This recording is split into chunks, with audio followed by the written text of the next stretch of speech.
Are you looking for a competitive edge over your opponents?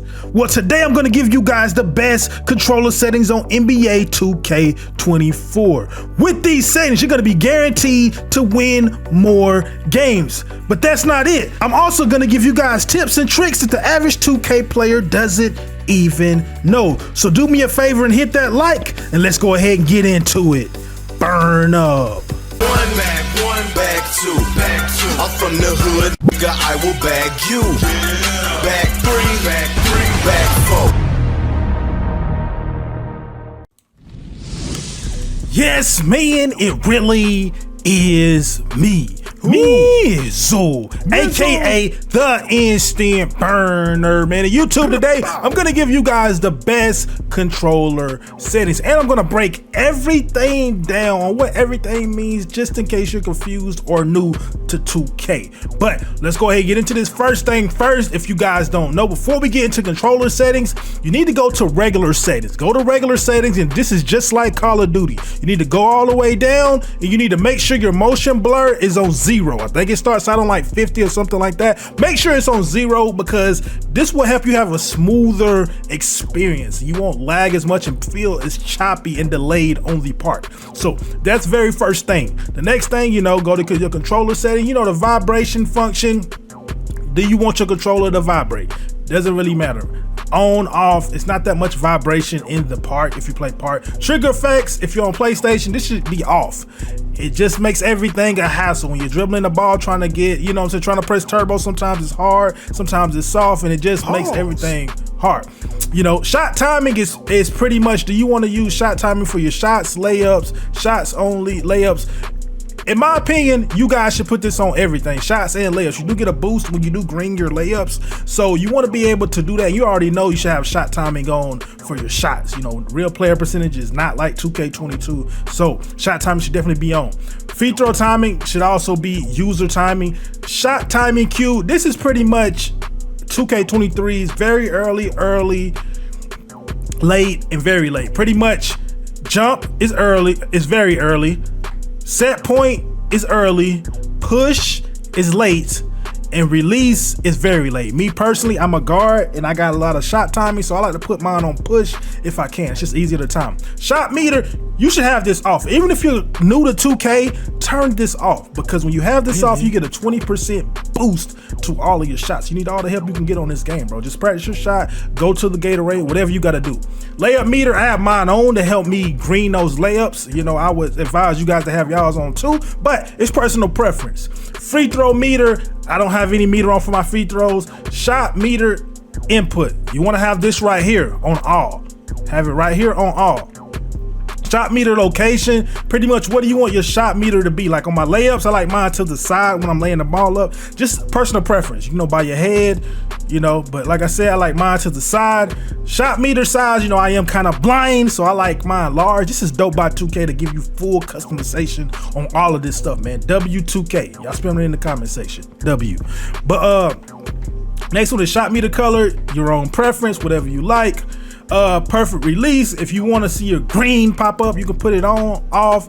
In past 2Ks, people said you get a bigger window when you turn it off. I don't know about that, might be a placebo effect, but I like mine on just to see them Irish spring greens.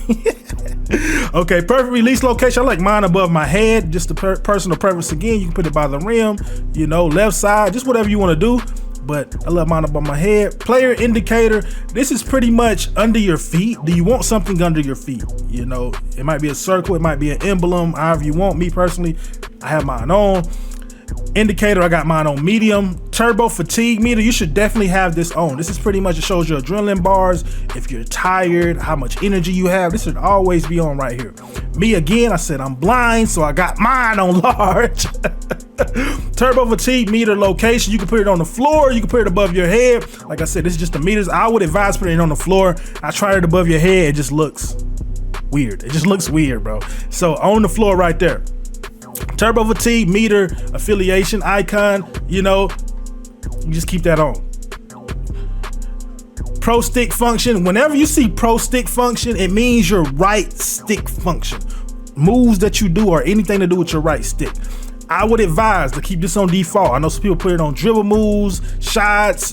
Put it on default. If you have it on default, it works for all that. It works for your shots, your dribble moves, everything that you have, bro. Because the thing is, bro, you want to be able to control everything. When you're going to the rim and you're dunking the ball, you don't want to have to press square. If you press square, they're going to give you the dunk that they want to give you the dunk. So if you have this on default, if you want to dunk a safety dunk with 2 hands, you can just flick up on the right stick. If a defender is on your left, you want to try to dunk with your right hand, you just hold the stick to your right. It just gives you more customization, you feel me? So default is what you need to have it on, and you can still dribble, you know what I'm saying? So that's what you need to have it on. Pro stick orientation. Absolute. It needs to be an absolute. You see absolute, camera relative. Absolute means it doesn't matter where you are on the court. Left is left, right is right, up is up. So let's say I'm dribbling on the left side of the court. If I have it on absolute and I say I want to go between my legs to the right hand, it's going to be diagonal down to the right. If I have this on camera relative, depending on where I am on the court, it's not gonna be diagonal right. It might be diagonal to the right. It might be diagonal up. It just makes everything harder when you're trying to do things with the right stick. So make it easy on yourself and just keep it on absolute.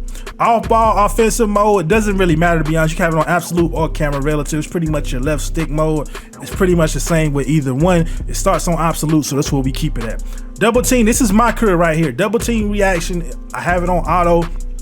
And the thing is, you can make it manual without even putting it manual, you know, with the L1 stick. I mean, with the L1 on PlayStation. So this doesn't really matter at all. Help defense button function. It's the double team button, or it can be the call for help. Again, it doesn't really matter too much. Call for a pick and roll versus fade. This should be on manual. This is pretty much my career too. You know, you hold L1, then if you want them to slip it real quick, you can tap it again. You want to be able to control everything. If you want them to fade, you can do that. So you want to make sure this is on manual. Player icons, these should always be on. This is pretty much, if you use passing icons anywhere, this needs to be on, which you should be passing icon everything, just so you don't put the game in 2K's hands.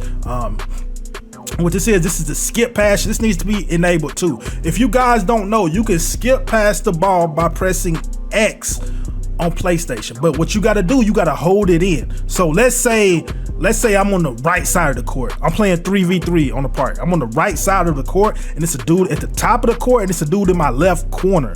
You know, if you just press X, you're probably gonna throw it to the dude at the top of the court, right?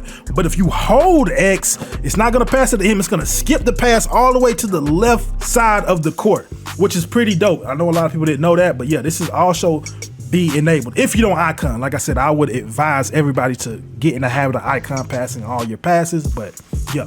The next one is pro stick pass type. This should just be on normal. This is pretty much, you can also use the right stick to pass the ball. Just keep it on normal. Icon passing should be default. Doesn't really matter, to be honest. Receiver control, I know a lot of people don't know this, but you need to keep this on receiver get open. This is pretty much when you bounce past the ball, which is circle on PlayStation and B on Xbox.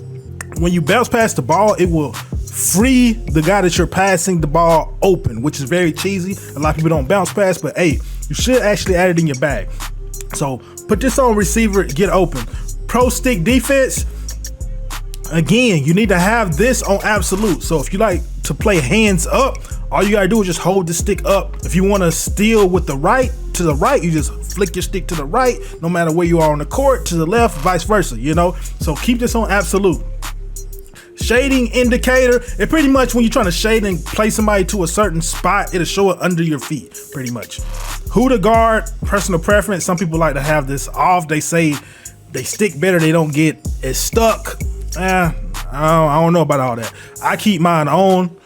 Defensive assist, this is what I've been playing with a lot. I think it starts off on 50. 50 is bad. 50 is very, very bad. You get stuck in mud, you slide a lot. No, do not put this on 50. You really need to play around with this. I've been playing with it right now. I feel like 15 is a good sweet spot for me. I'm able to get bumpy, slide, and play great defense. So 15 works for me. Next one is box out strength. You can play around with it. Doesn't matter too much if you're a guard. If you're a big, I'm not gonna lie, I would probably have this up higher, just so you always get an animation and box out your defender. Rebounds are a little crazy right now, so the rebounds are really going to Narnia, so it's really kind of tough right now. But Next is pass target profile. Don't even touch this. What you want to touch, these right here. Pass target direction, pass target distance, and pass openness. This is pretty much personal preference. How do you play when you pass the ball? Do you like to hold your left stick in a certain direction and pass the ball without icons? If that's you, you need to have this high, around like where it is right now. If you like to skip pass and you like to try to get it up out of there for the second pass, this needs to be higher. If you like openness, which I would not do not do openness. It does not work like the previous 2Ks. You just want the game to try to figure out who's open for you. You can put this up. Like I said, I would not do that. If I were you guys, I would go heavy. I would go heavy on the direction. Very, very heavy on the direction.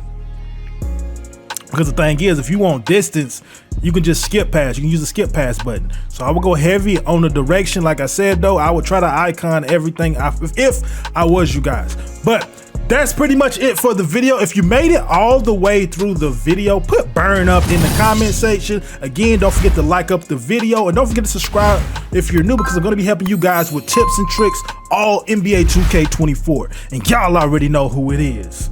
Burn up.